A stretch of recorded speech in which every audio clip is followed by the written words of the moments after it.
लोगोफोर नोंथांमोननि थाखाय आं दिनै जोबोद दुखुनि रादाब लाबोना होफैदों। आं दिनै नोंथांमोननि सिगाङाव साख्रिनि रादाब लाबोनानै होफैयाखै एबा गुबुन नट्स लाबोना होफैयाखै एबा गुबुन बिथिंनि भिडिअ लाबोनानै होफैयाखै। बाहाय जोङो जोंनि दिनैनि बर' माहारिनि जोबोद गिदिर खहा जानाय मोनसे गोसोम सान बे सोमोन्दैसो नोंथांमोननो खिन्थिनो आखायाव लानाय जादों। बे जाहैबाय नोंथांमोनहा बयबो सिनायो बिथांखौ बा सिनायाखैबाबो मुंखौ मिथिखायो नामखौ खोनाब्लानो। बिथां गेदेमाया जाहैबाय रुंसारि ब्रजेन्द्र कुमार ब्रह्म। बिथां ब्रजेन्द्र कुमार ब्रह्मआ सासे गेदेमा थुनलाइगिरि जायखौ जोङो बर' माहारिनि थुनलाइगिरिल' बुंनो हाया। दुलाराय भारतनिनो गेदेमा थुनलाइगिरि महरै बिथाङा सिनायजाबायमोन आरो समाज सिबियारि बिथांबो। बिथाङा भारत सोरखारनिफ्राय टेगर बान्था मोनदों, साहित्य एकादेमि बान्था मोनदों आरो सुबुंथि फायखि सल्जार अफ हिउमेनिटी बान्थाखौबो मोनखांबाय दुलाराय बर' फरायसा आफादनिफ्राय। बेनिफ्राय बर' थुनलाइनिफ्राय गोबांथार बान्था मोनदों आरो ओनसोलनि गोबांथार फिसा ओनसोलारि बान्थाफोरबो बिथाङा मोननो हादों। गोबांथार बिजाब रनसायनानै गालांबाय। गाहाय बिथाङा थुनलाइ मुलुगाव खन्थाइ सोरजिनानै मुंदांखा जालांदों आरो बिथांनि खन्थाइफोरा सिम्बलिक बाहायनाय गोबां उदांस्रि नागिरनानै एबा समानथाइ नागिरनानै बिथाङा गोबां खन्थाइ लिरलांदों।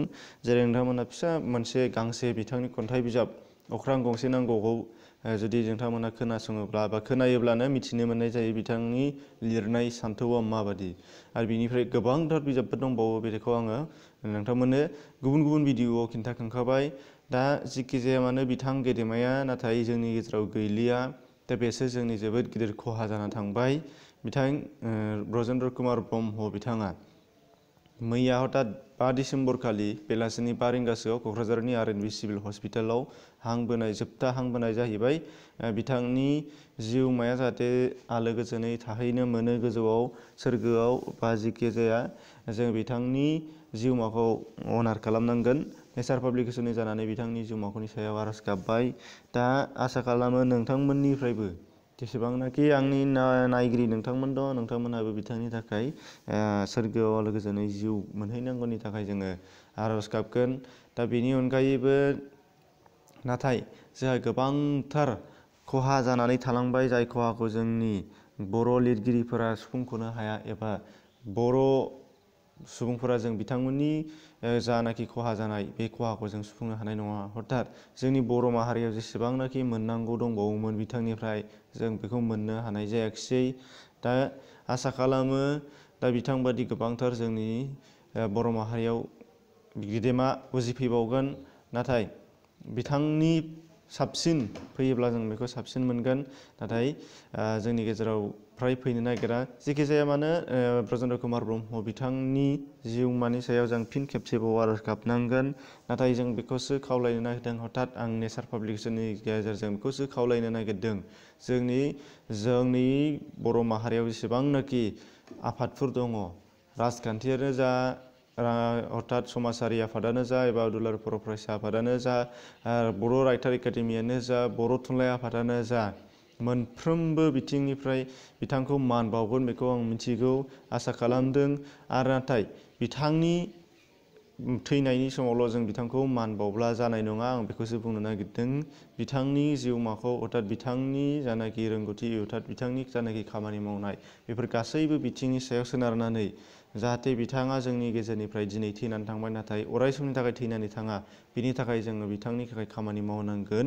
दा बे खामानियानो जाहैबाय बिथांनि मुङाव जोबोद गिदिरथार मोनसे जिउ खौरां बिजाब रनसायनानै गालांनांगोन।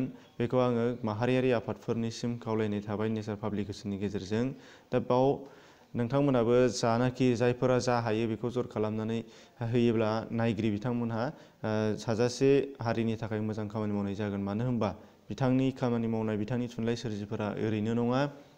दा बेनिखायनो जेसेबां हायो एसेबां नोंथां नायगिरिमोनहाबो मोनफ्रोमबो आफाद मोनफ्रोमबो माहारियारि आफादफोरनिसिम खावलायहरनांगोन जाहाथे बिथांनि जि जानाखि सानस्रि बियो अराय गोजोन जानानै थालाङो।